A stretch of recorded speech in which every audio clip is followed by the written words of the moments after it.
இன்னும் கொஞ்ச நேரத்தில் அஜித் சார் கூப்பிட்டு வருவாங்க அப்படின்னு. Then Ajith sir came online.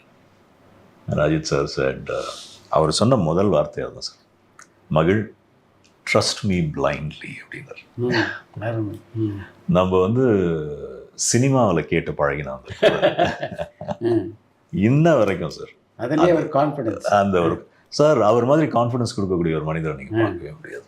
ஆக்சுவலாக படப்பிடிப்பு முடிஞ்ச அந்த நேரத்தில் நான் அவருக்கு வந்து ஒரு நோட் ஆஃப் தேங்க்ஸ் ஒன்று எழுதணும்.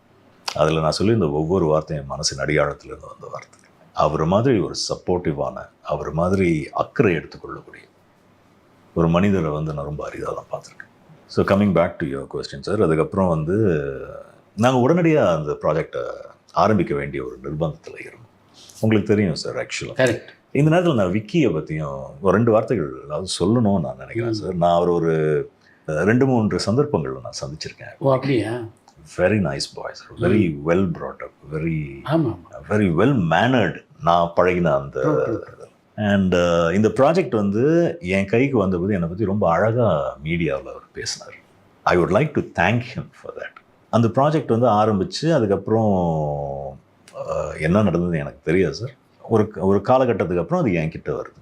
ஸோ உடனடியாக ஆரம்பிக்க வேண்டிய ஒரு கட்டாயம். அதனால் உடனடியாக லண்டன் போனோம்.